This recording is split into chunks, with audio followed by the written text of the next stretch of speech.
उन्होंने 22 उद्योगपति बनाने का काम किया। प्रधानमंत्री मोदी 22 उद्योगपति बनाते हैं तो मैं 140 करोड़ आवाम को लखपति बनाने का काम करूंगा। योगी आदित्यनाथ, प्रधानमंत्री मोदी, ये दिव्य पुरुष हैं, ये हैं वो हैं। इस बार देश की आवाम, देश की जनता लाठी में तेल लगाकर बैठे हैं। 250 दिखा रहे हैं, ये 100 सीट भी नहीं आना था। 2 करोड़ नौकरी दिया नहीं, 15 लाख खाते में दिया नहीं, 82,55,000 करोड़ का इलेक्ट्रॉनिक्स बॉन्ड जो चंदा मिला था वो भी आप डकार के खा गए। भारत जोड़ो न्याय यात्रा, जब तक न्याय नहीं मिलेगा तब तक। देखिए, आपको पहली बात तो ये थोड़ा सा नहीं, सारा जनाधार मिलने जा रहा है। यहाँ धोखेबाजों ने 10 साल जो बकवास के नाम पर वोट लिया उन्हें नकारा गया है। नमक उनके बाप का नहीं था, नमक जनता का था, जनता की दौलत का था, जनता की टैक्स का था। काउंटिंग अभी जारी है और नतीजा जो है वो फाइनल 3 से 4 बजे तक बिल्कुल साफ हो जाएगा, लेकिन उससे पहले पूरी तरह से टक्कर जो है कहीं ना कहीं बीजेपी को जो है पूरे गठबंधन ने दे दी, इंडिया गठबंधन ने। कल ही हमारी बातचीत हुई थी कुलदीप जी आपसे और आपने कहा था कि यूपी का इस बार माहौल बदलेगा। यूपी में कहीं ना कहीं जो है वो अपना अस्तित्व बचाने में नाकामयाब रही है। अगर बात की जाए तो बीजेपी अमेठी की सीट जाती हुई नजर आ रही है। देखिए, कल ही आपने मुझसे प्रश्न किया था क्या इस बार योगी का जादू चलेगा।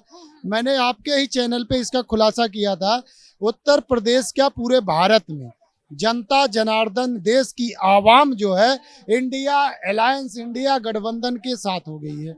इसलिए साथ हो गई है कि 10 साल जिस वादे को लेकर प्रधानमंत्री सत्ता में आए, उन वादों को कुछ नहीं करने का काम किया। उन्होंने 22 उद्योगपति बनाने का काम किया।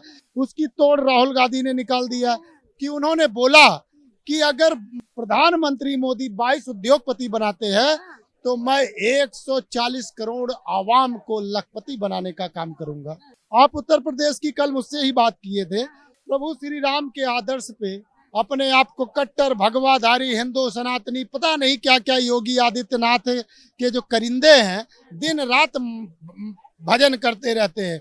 योगी आदित्यनाथ, प्रधानमंत्री मोदी, ये दिव्य पुरुष हैं, ये हैं वो हैं, तरह तरह के। आज आप देख लीजिए किस प्रकार से जनाधार जो आवाम है वो किस प्रकार से लोकतंत्र। देखिए यहाँ पे लिखा है देश की लोकतंत्र और संविधान जीतेगा या मोदी का ईवीएम।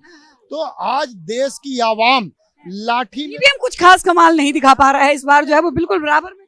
इस बार देश की आवाम, देश की जनता लाठी में तेल लगाकर बैठे हैं, ईवीएम की सुरक्षा करने बैठे हैं। लेकिन ये फिर भी धांधली करने से बाज नहीं आ रहे। ये तो 100, ये जो अभी दिखा रहे हैं रुझान में 250 दिखा रहे हैं, तो ये 100 सीट भी नहीं आना था। ये जो 150 सीट, 400 पार का नारा दिए, 400 पार को। मैं आपको कल ही बोला था 100 सीट भी इनको मुश्किल था। मुश्किल इसलिए था कि वजह है 2 करोड़ नौकरी दिया नहीं, 15 लाख खाते में दिया नहीं, किसान की आय दुगनी किया नहीं, ठीक है। अग्निवीर 5 साल के लिए 4 साल का कर दिया। उद्योगपति कितने हमारे देश को छोड़ के विदेश चले गए। कोरोना काल में 542 सांसदों का पैसा खुद प्रधानमंत्री अकेले डकार गए।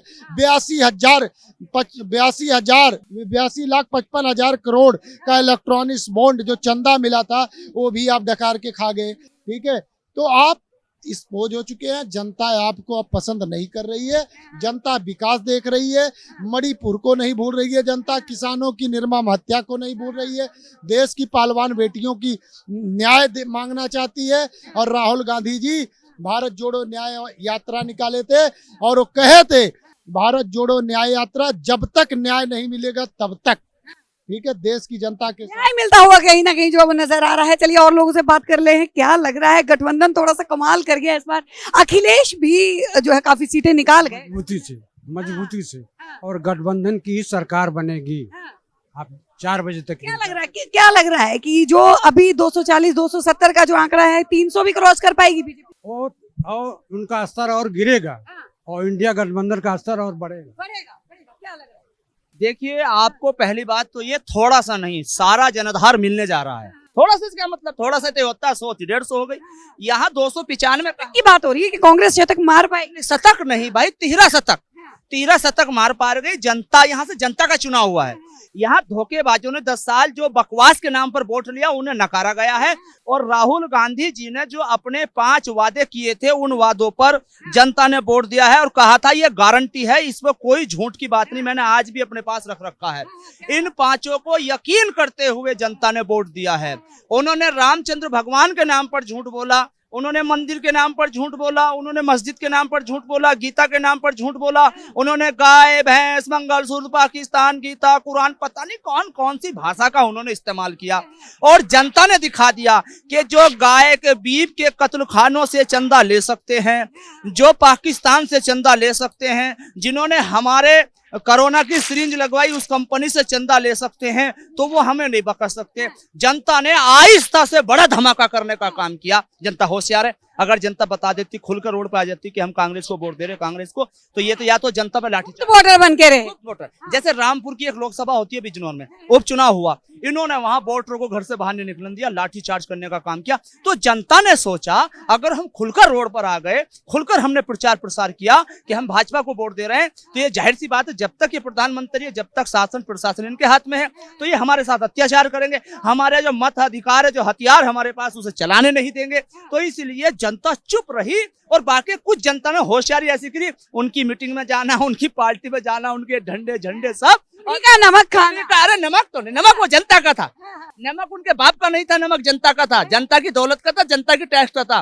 उनके पास तो एक थैला है, अब देखते थैला उठाकर कहाँ जाते हैं। देखना फिलहाल जो है वो 4 बजे तक जो है वो बिल्कुल साफ हो जाएगी और उसके बाद जो है ये देखना है कि सरकार जो है वो अब की बार किसकी बनने जा रही है। आप देख रहे हैं सौगंध टीवी, सौगंध वतन की।